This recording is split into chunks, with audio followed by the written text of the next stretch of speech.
February 11th, Pope Benedict announces his resignation to be operational in 2 weeks. On February 12th, the ATM systems became operational and were turned back on. It was, for anybody looking at it, was a quid pro quo.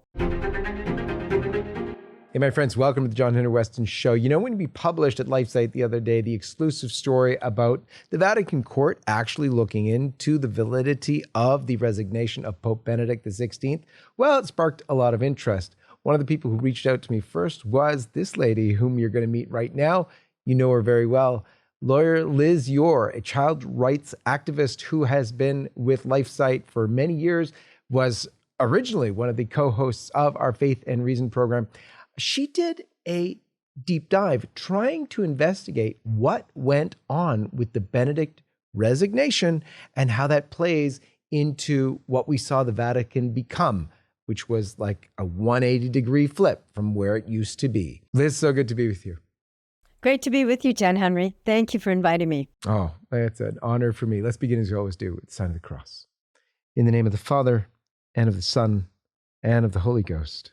Amen. Amen. The big news, of course, right now is this war between, very public war, between Leo and President Trump. And yeah, there's a lot of craziness going on from President Trump. However, a lot of people are seeing through it. They're seeing through to the political realities. Let me just read this. This is a tweet, and it's a tweet from General Flynn. He says, and I quote, "The left are so revealing. Axelrod goes to see the Pope, and 3 things occur. Pope attacks Trump, Cardinals do 60 Minutes, and Pope goes to mosque. More to come.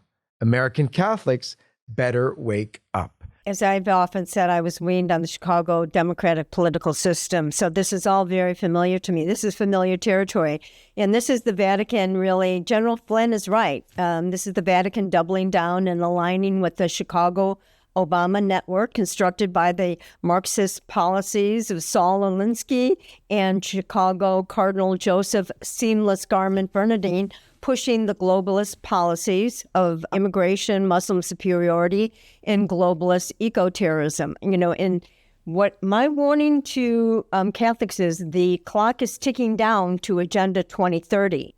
And we are in a race against time with the globalists actually are falling behind largely because of 2 Donald Trump terms. It is interesting to see these lobbying back and forth of these comments between Trump and Leo.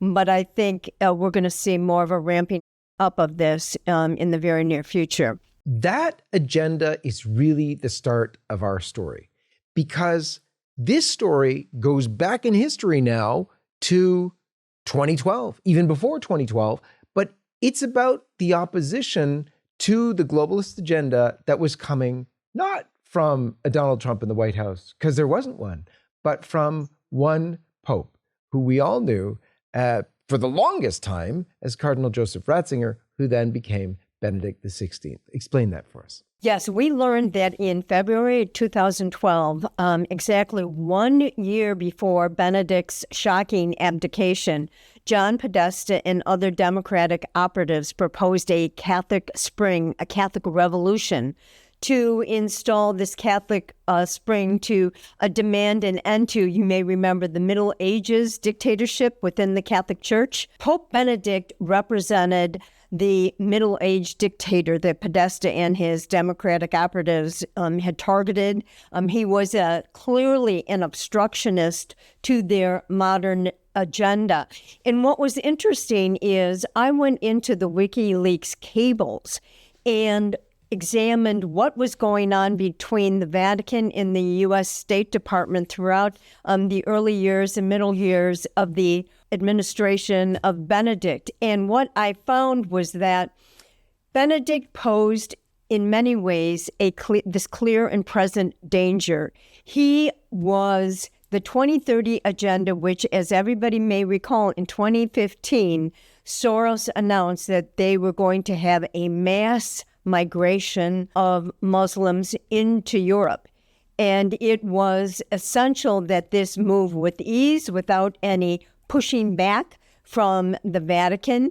And yet we know from the WikiLeaks cable, we know that Benedict was actually the one who was, you remember he took the name Benedict because he wanted to re-Christianize Europe.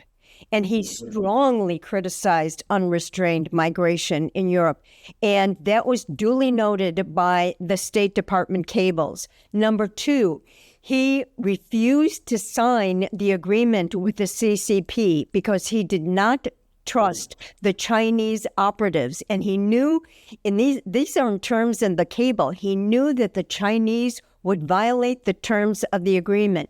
Three, Benedict, and this is all in the cables, also demanded reciprocity from Muslim religious leaders, requiring a respect for religious freedom for Christians living in Muslim-dominated countries. And when they kept on talking about interreligious faith and religious freedom, he kept pushing back and demanding reciprocity. Benedict also personally and publicly castigated Nancy Pelosi when she went to meet with him in the Vatican. She lied about their meeting, and he instructed her not to present herself for communion because of her pro-abort policies. Benedict also issued, of course, the famous Summorum Pontificum, a restoration of the traditional Latin Mass, thereby infuriating liberal Catholic prelates. And probably most personally, Benedict instructed the very powerful, connected sexual predator Cardinal Ted McCarrick to step away from public ministry because of his persistent allegations of sexual abuse. And McCarrick, as we know, served as the spiritual mentor of all the Catholic Democratic politicians, including Biden and Kennedy. So he was the persona non grata. Benedict was, and he was that obstruction. He was that middle-aged dictator that they talked about that needed to be removed so that the modernists could roll out the UN Agenda 21 and Agenda 2030. So he was, in my opinion, based on these cables that were coming back to the Department of State, it was clearly recognized. They were tracking his activities, they were tracking his comments and his speeches, and it was presenting a picture of a pope that was going to be a huge obstacle to the New World Order, the Synodal Church, the St. Gallen Mafia agenda. The emails themselves, they call for this new Catholic spring. These are the emails that came out in 2016 with the WikiLeaks thing from the Hillary leaked emails. And so we got this fascinating picture of the State Department, the Obama State Department, super interested in doing something about the problem they see as Pope Benedict. And the problem not only for themselves, but for this whole global liberal plan, as you say, Agenda 2030. Your contention is they might have moved to do something to get to the new scenario, to get to the resignation of Pope Benedict XVI. Something stunning, never seen before like that in the church. Yes, there was something 500 years ago, but it doesn't matter. If it didn't happen in the past, 100 years, you're not talking modern history. What makes you suspicious that there is that possibility? Apart from the fact that, yeah, they're very unhappy with him. They want rid of him somehow. They're hinting at a new Catholic spring. How that's going to happen, nobody knows. What's your thoughts as to how that might have played out? Well, we know there were color revolutions brought on in the Ukraine and various other countries by the CIA and the government. A color revolution was not unusual. This was a recognition, of course, that one of the most powerful, albeit smallest, sovereign nations in the world is the Vatican. And the moral voice of a Pope Benedict, who is brilliant and who could articulate the issues and who understood after being head of the CDF for 25 years, he understood the global issues and both political and theological. He posed a big problem for what was being planned. And so, a color revolution in the church was actually what they were looking at. They called it a Catholic Spring. They did the same thing with the Orange Revolution in Ukraine. And I think it was 2014. So this was the moving out of a leader and installing someone who would be amenable to the modernist agenda, someone that they could work with. And I don't think they realized how momentous this resignation was, the first in 600 years. As a result, we began to find out that, in fact, there was a secret group meeting for many years, the St. Gallen Mafia, which involved Cardinal Daniels and Cardinal Martini and all these liberal cardinals and Cardinal McCarrick, plotting to find the next replacement for once John Paul II passed away and installing a modernist agenda. Well, along came Benedict and ruined their plans. However, just like all liberals and leftists, they don't give up. And so the 2012 WikiLeaks emails with Podesta indicate that there were discussions underway about what to do about this conservative Pope in Benedict, who became a real problem. Now, I think people have to understand, somebody like John Podesta, who is Catholic, a liberal Catholic, very aware of what goes on in the Vatican. He was very attuned to the power and machinations going on in the Vatican. And you'll recall once Francis was installed, Francis himself, during the 2016 election, became very involved. Remember, he called Trump unchristian. He went after Trump left and right on the border issues. So this was, they had felt that once Francis was in place, that they could roll out their new agenda. Let's get back to the resignation, because I think there's some really interesting things that happened. Everybody was alive at the time, was sort of so stunned because you're taken aback. At one point, you might have thought, that's a joke, that's not really happened. But sure enough, it had happened. But there was a number of anomalies right out of the gate.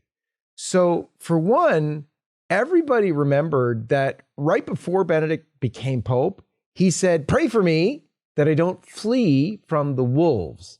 That was like right before he became Pope. Like he accepted, and he said that right out of the gate. He's like, pray for me so I don't flee. But then this all starts to play out. But one thing that happened right out of the gate with the announcement of the resignation was there was an Italian journalist that pointed something out, Mario Blondet, I think his name was, but he pointed something out about the banking system that I think you picked up on right away. Tell us about that, what happened, and how it played out. Before Benedict, in about, I think, January 1st, around that time, before the height of the tour season in Rome, before he actually announced his resignation, the ATM Vatican system was shut down, meaning none of the ATMs could be used to secure any kind of cash. It was a huge problem, as you can imagine. And it is what they call the SWIFT system, which is an international system of banking, which shut down the ATMs all in the Vatican. This was a rare, highly unprecedented action. It's only been done, I think, twice before in, much more volatile situations. But suddenly the SWIFT system shut down, and it really paralyzed the financial dealings in the Vatican. Now, February 11th, Pope Benedict announces his resignation to be operational in 2 weeks. On February 12th, the ATM systems became operational and were turned back on. It was clearly, for anybody looking at it, was a quid pro quo. There was no rhyme or reason why suddenly, after the announcement of the resignation, that these ATMs should be suddenly turned back on. That was one of kind of some very, curious machinations behind what was going on in the Vatican Bank and in the international financial system. Interestingly, the United States largely operates the SWIFT system. It's a smooth running system used by most of the primary banks around the world, and reconciliation with respect to debits and filings and deposits, but it also has control over ATMs. And so This was a real head scratcher. The system, the financial system, basically in the Vatican would be shut down and turned back on when Benedict announced his resignation. The resignation has all sorts of controversy around it because if it was forced, it wouldn't have any effect. Of course, the contention of Andrea Cianci, who a professor, a friend of his, was on my show to explain his position. He feels that, he didn't resign because Benedict made a difference between a munus and ministerium, the sort of active and prayerful role of the pontificate. You can't do that. Therefore, he was actually not resigning. In Cianci's estimation, he wasn't resigning at all. He was saying, basically, I can't deal with this, so I'm going to fake a resignation so that they elect someone who won't really be Pope. But there's all sorts of theories out there about that, and they differ. But essentially, we also know there's another odd thing about the resignation, and you alluded to it earlier when you talked about the San Gallen Mafia, and the fact that McCarrick was part of it. It's interesting. You mentioned Cardinal Daniels, who, incidentally, shows up on the balcony of Francis when he's elected. But that's because Daniels and Francis knew each other really well. As you mentioned, in the 2005 election where Benedict came out, the San Gallen Mafia, this group that met in St. Gallen, Switzerland, that's why it was called the San Gallen Mafia. And they're called Mafia actually because Daniels lets it be known that's what they're called. He did a public interview where when a biography of his came out, where he actually explains the whole story in his own words. But he met with these different cardinals, leftist cardinals from around the church, to get rid of Benedict. They met for years because in 2005 they tried and failed to get, guess who elected, according to him, is Francis Bergoglio. So they tried to elect Jorge Bergoglio, doesn't work in 2005, and then Benedict retires. In Julia Maloney's book, which I think is the best book on the San Gallen Mafia, she was on my show explaining it. She explains that Cardinal Martini had made an agreement with Benedict at the time in 2005 to allow him the election as long as he would resign. And apparently, Martini went to visit him and said, it's time. There's another point of reference, if you will. But it's very interesting also because this conspiracy is going on. The very fact that we know absolutely beyond any shadow of a doubt, there's this huge conspiracy of cardinals working to get rid of Benedict and to work to elect Jorge Maria Bergoglio, who eventually comes in, is contrary to the rules of the election of a pope. It can't be. There's a document called Universi Dominici Gregis, which is the rule book. It's the constitution, actually. It was created by John Paul II about how a pope needs to be elected. Because with all the modern nonsense, with all the tampering you can do, obviously there are major problems possible. And one of the things was, well, you can't have this kind of collusion for guaranteeing of votes, et cetera, et cetera. And John Paul lays that out in Universi Dominici Gregis. And I want to read this one section of it because it's stunning. And it talks about this very thing. Paragraph 76 says, and this, please go look it up, Universi Dominici Gregis, John Paul II Constitution, says, should the election take place in a way other than prescribed in the present Constitution, or should the conditions laid down here not be observed, the election is for this very reason null and void, without any need for a declaration on the matter. Consequently, it confers no right on the one elected. Make of it what you will, but that's there in black and white for everyone to read. We should continue with the political analysis because I think it's fascinating in addition to this. So there's a clear agenda from the Obama administration and the powers that be that perhaps even rule them, the liberal agenda of the world, let's say, that wants 2030 in place, Agenda 2030 in place. Major roadblock, probably the major roadblock, is Benedict, refusing, as you said, to go off on the China deal. They're just terrible.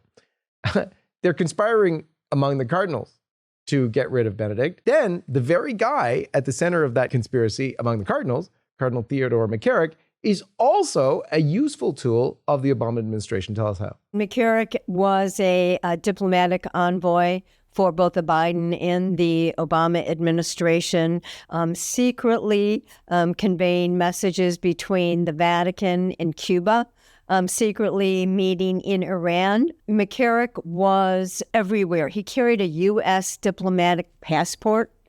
He was also on the U.S. State Department's Religious Freedom Commission, Interfaith Religious Dialogue Commission. He was everywhere. He had his finger in the global pulse. He was also on how many, 9, 10 trips to China, very well known in China. And he ultimately, as we know, became the architect of the China deal with Francis, the deal which, contrary to what Francis said, was absolutely negated, deep-sixed, thrown in the garbage by Pope Benedict. So we have this, the machinations of McCarrick in and out of the White House, in and out of the Situation Room. I mean, literally, if you read his books, his documents, the McCarrick report, you see what a masterful politician he was in promoting the liberal agenda of the Catholic Church, the radical Marxist policies of the Obama administration. He was resurrected once Benedict was forced to step down.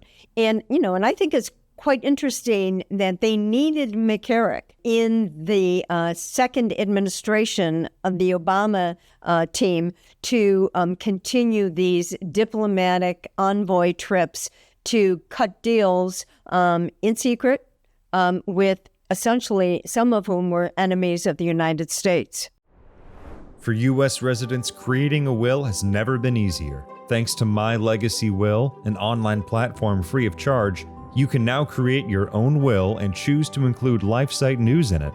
Specify where your funeral will take place, the number of masses to be offered for your soul, and how your estate would be distributed. We would be deeply grateful if you remembered LifeSite news in your will. Visit mylegacywill.com/LifeSite news. Thank you for your support, and may God bless you. They had to have McCarrick, and they knew that Benedict was such a problem. I'm going to tell you an interchurch issue that might seem, oh, that's only church, but it has such a massive implication on politics. So I'll take you back even further than 2012. Let's go back to 2004. Now, these are still the days of John Paul II. However, as you mentioned, we always had Benedict with us in the person of Cardinal Ratzinger, and he always worked closely with John Paul. Ratzinger and John Paul and Benedict, when he became Pope, were trying to push one thing big time, especially in America, because it has to be America first. There's a whole reason for that you'll have to go to another show for. But they wanted to push that politicians who support abortion, and by the way, people who vote for pro-abortion politicians, are not to be able to receive Holy Communion. Now that, my friends, would change the political scene. At least it would have way back in the early 2000s. If you knew as a Catholic, oh crap, if I vote for this politician, he's pro-abortion, I can't receive Holy Communion, at least in good conscience. And the politicians themselves, oh, if I vote for abortion, yeah, I'll get ahead politically, but oh boy, I'll not be a Catholic, and that won't go well with my Catholic constituents. So that's a big thing, perhaps even a game changer. So that had to be gotten rid of. Who got rid of it? Well, in 2004, there was a committee of the U.S. bishops that were looking at the question. Guess who headed up that commission? Cardinal McCarrick. Later, who we know, by the way, is a sex abuser, and now Mr. McCarrick, but that's a different story. Nonetheless, he held so much power in the American church, it was unreal. He actually lied. He hid the communication that came from Cardinal Ratzinger through to the U.S. bishops, because he was the head of the committee. He hid it from the other bishops on the committee, and he lied to them saying, oh, Rome wants the bishop to decide locally for himself, not do. It was a lie. Later that came out, and at first, McCarrick tried to say, oh, that's just fake news. And Cardinal Ratzinger's office, by the way, said, no, it's a real document. So he was outed that way as a big liar. The very fact that it has such big political implications shows that all by itself, even though it's a church matter, has huge political ramifications. So therefore was a real threat to the political agenda of the leftists. So now fast forward, what happens is McCarrick, the same guy who kiboshed it then, comes in to bring us the Pope. And remember, McCarrick lobbied among the cardinals for Francis. So he brings in their guy who wants to get rid of exactly that thing. Let's move over to the Francis as being the answer to a lot of what the globalists were concerned about. How do you see Francis as the answer to their prayers, if you will? Well, he immediately began pushing the UN agenda. He spoke to the UN General Assembly. He addressed them in support of the Paris Climate Treaty. He supported the 2030 Sustainable Development Goals, which included contraception, abortion, transgender issues, bisexuality, the whole homosexual agenda, to say nothing of the radical modernist agenda. He became the moral voice for the Agenda 2030. And he stepped right into it with energy and force and put his imprimatur on all these radical documents, the Paris Climate Treaty, and of course supported the migration of the mass migration that came into Europe, which we're still dealing with the terrible consequences of that. So there he was, following the orders to the tune. It became, very troublesome for Catholics in dealing with this, in my opinion, Marxist South American Pope, who was radically pushing the Obama agenda and the globalist agenda.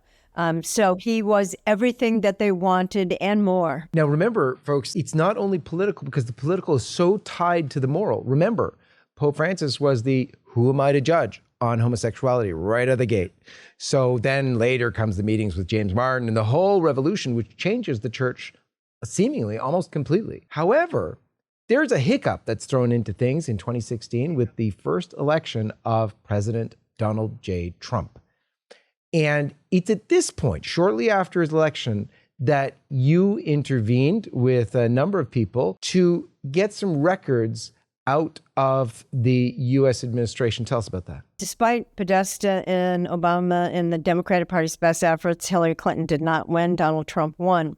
So January 20th, 2017, the day he was first inaugurated, we sent a letter through the Remnant newspaper. I'm sure many, many Catholics have referred to it, the open letter to Donald Trump to investigate whether or not the Obama administration engineered a coup or regime change of the Benedict papacy to install a modernist in the chair of Peter. So that was our request. And we had several questions that we asked the Trump administration to look into. We were simply asking for the Trump administration to investigate the Obama administration and what were they doing behind the scenes during the papacy of Pope Benedict. And because we felt that there appeared to be a very coordinated campaign to radicalize the Catholic Church leadership and to create the coup that we saw. So we asked these questions.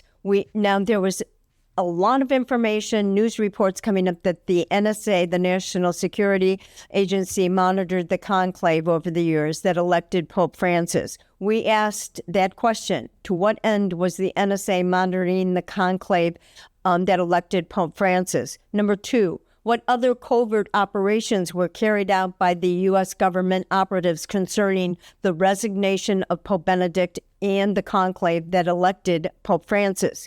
Number three, did the United States government operatives have contact with the St. Gallen Mafia? Number four, international monetary issue transactions with the Vatican were suspended by SWIFT during the last few days prior to the resignation of Pope Benedict through the SIS system. Were any U.S. government agencies involved in this? If so, how?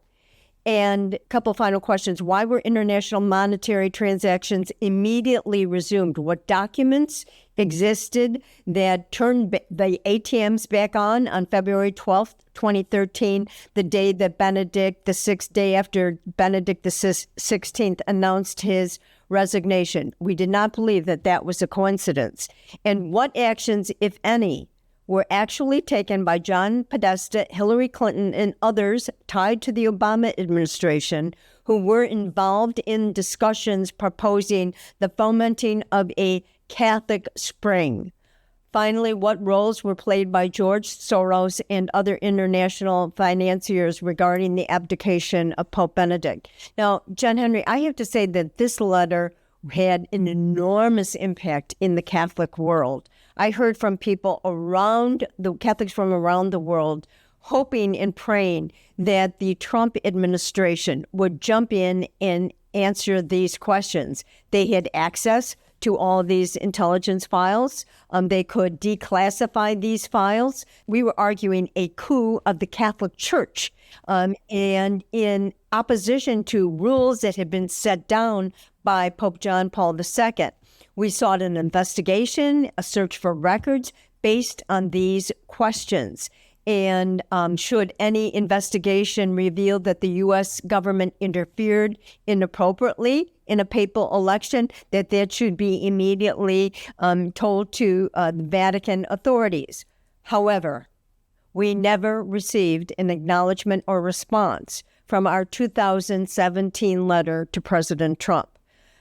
He obviously got very busy with his own Russiagate problems, but nevertheless, that was an opportunity where they were sitting on information, documents from the Obama administration, where they could have done a search of those documents to determine what kind of meddling, interference, communication, strategy sessions were ongoing between the Obama administration and the Vatican and the St. Gallen Mafia, and to elect Pope Francis and to force the abdication of Pope Benedict. Sure. We just saw exactly that happen with the current Trump administration, because they just did a deep dive into the use of the Biden administration to attack pro-lifers. They did an 800-plus page report showing the documents that prove the Biden administration colluded directly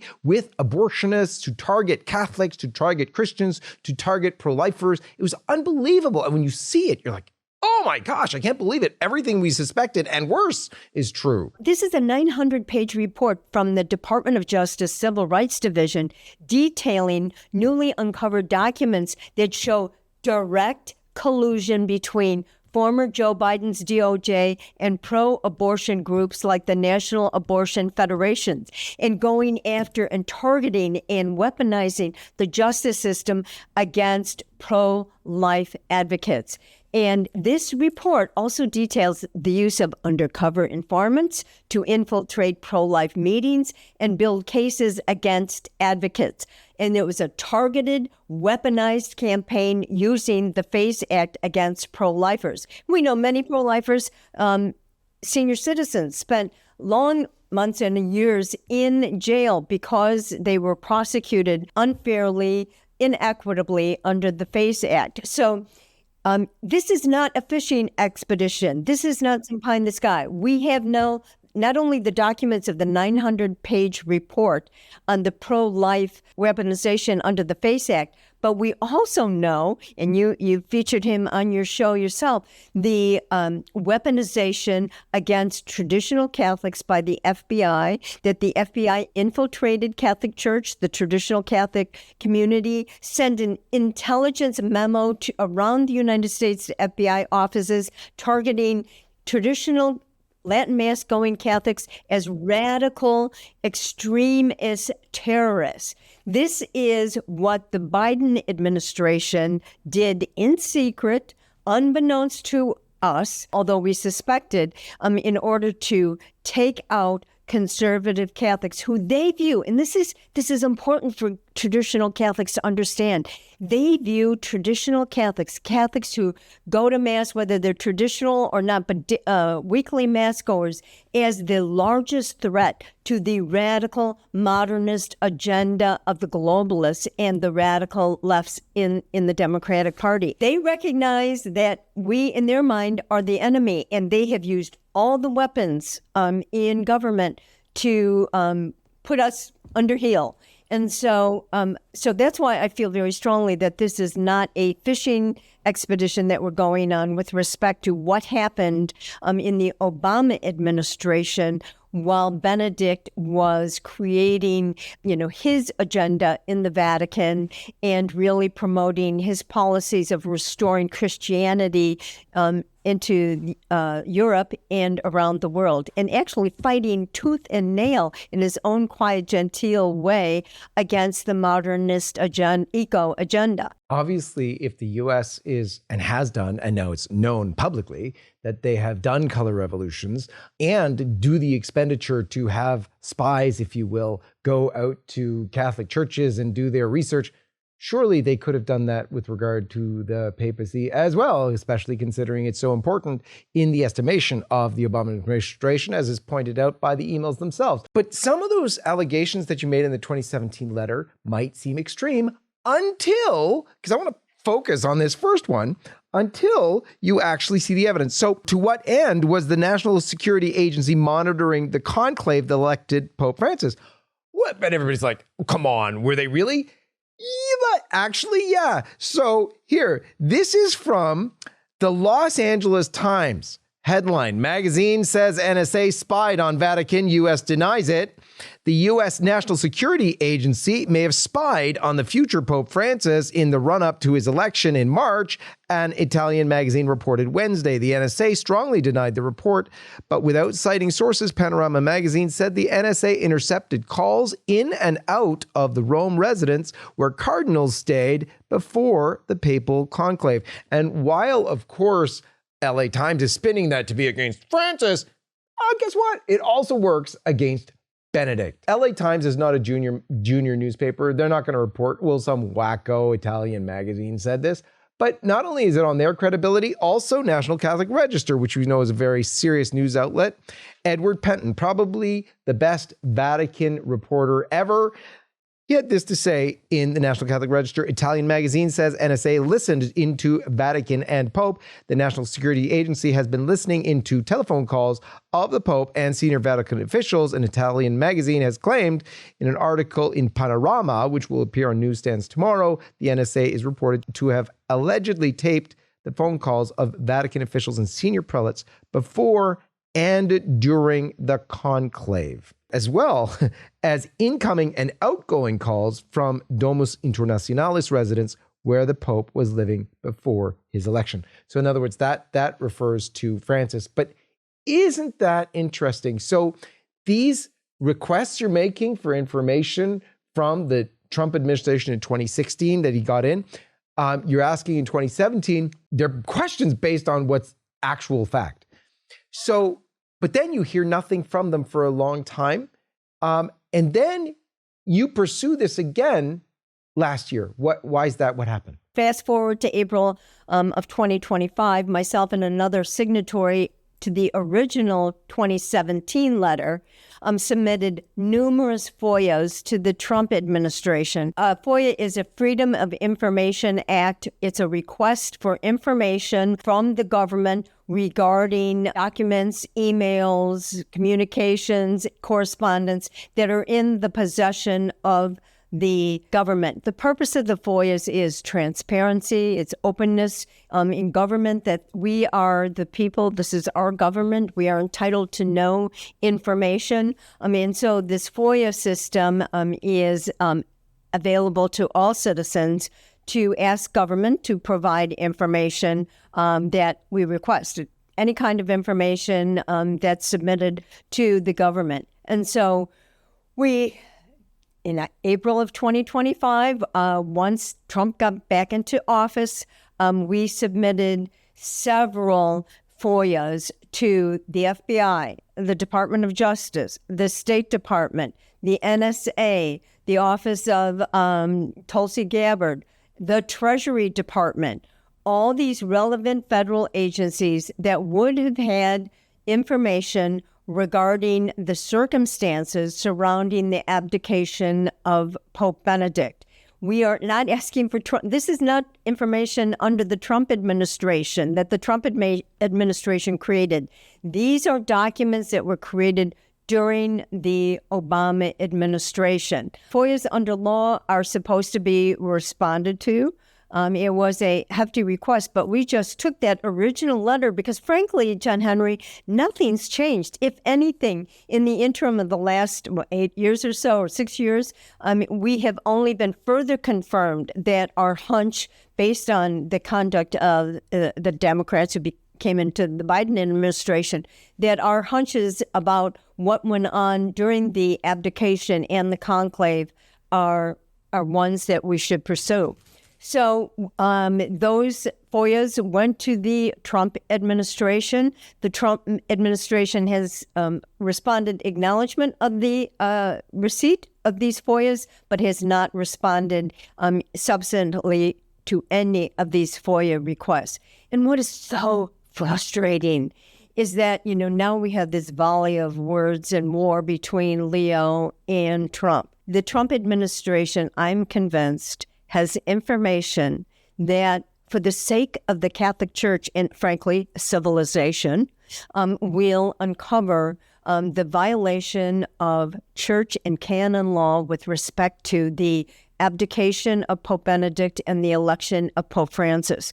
I mean, the church has been in a pitched battle with respect to what is going on between the modernists pushing their agenda and the traditional Catholics who are just exploding, yet are not having any ability to practice their faith, having churches shut down. And here the Trump administration needs to respond to these FOIA requests and to, if they need to, declassify this information. And this information needs to be in the hands forthwith to the Vatican Criminal Commission that is investigating the abdication of Pope Benedict. The Vatican Office of the Promoter of Justice at this point formally has opened a criminal investigation into the validity of Pope Benedict.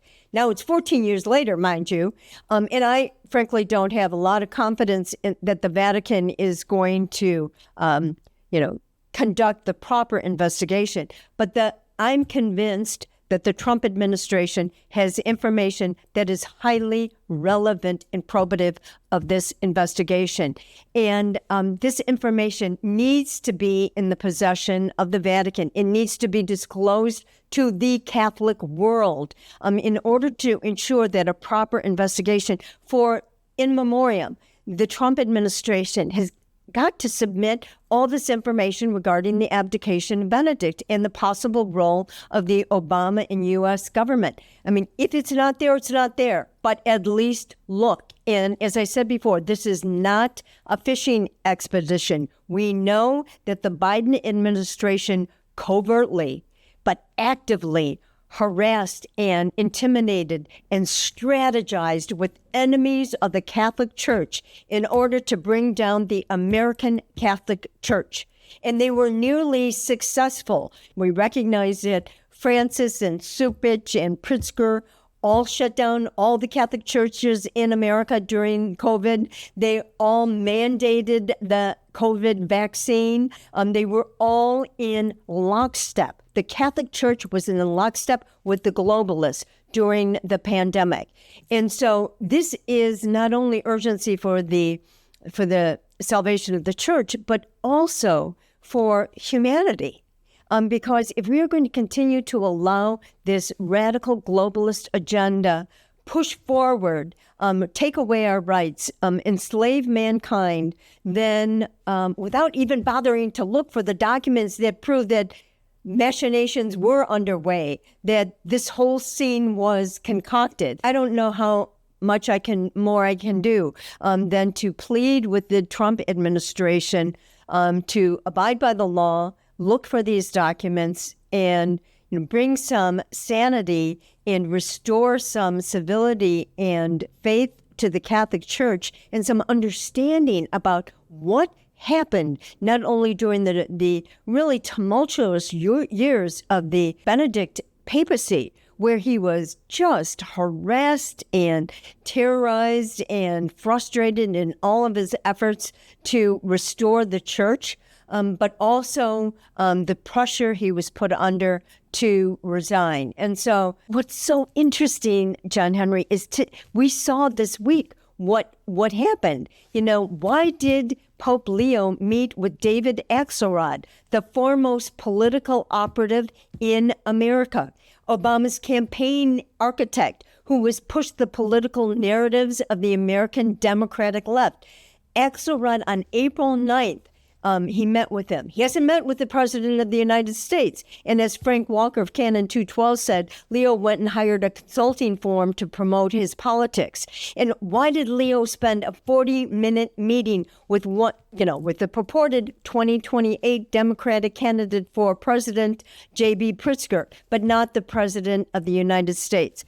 And then, by pure coincidence, the Pope starts attacking the Trump administration, and the three most prominent cardinals, liberal cardinals, come out on 60 Minutes to start trashing the policies of this administration. This feels like a political operation in motion. And, now we have the Pope in Algeria. He has gone to a mosque, and he is calling for communion between Christians and Muslims under the patronage, God help us, of the Blessed Mother, calling a mosque a place that represents the space proper to God. But he has been silent on the Islamic terrorism and persecution in Algeria, in the Middle East, all over Africa. So these are huge stakes at the forefront of our globe. And we need to be aggressive as the left has been. We have the truth. We have the beauty of the faith. Look, I wasn't born yesterday. I was raised and weaned in the Chicago democratic political machine. This smacks of a political, as Chris Jackson would say, midterm psyop in a cassock. But in Chicago politics, we call this clout to take down an opponent. And Leo's and his three leftist cardinals want to play politics, hardball politics with Donald Trump. And he better ready to take this incoming, but he has the tools to fight back.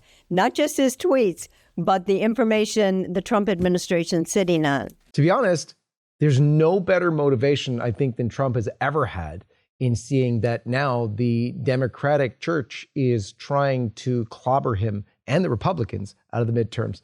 Liz Yore, thank you so much for joining us. God bless you. Thank you, John Henry. Thank you. And God bless all of you. And we'll see you next time.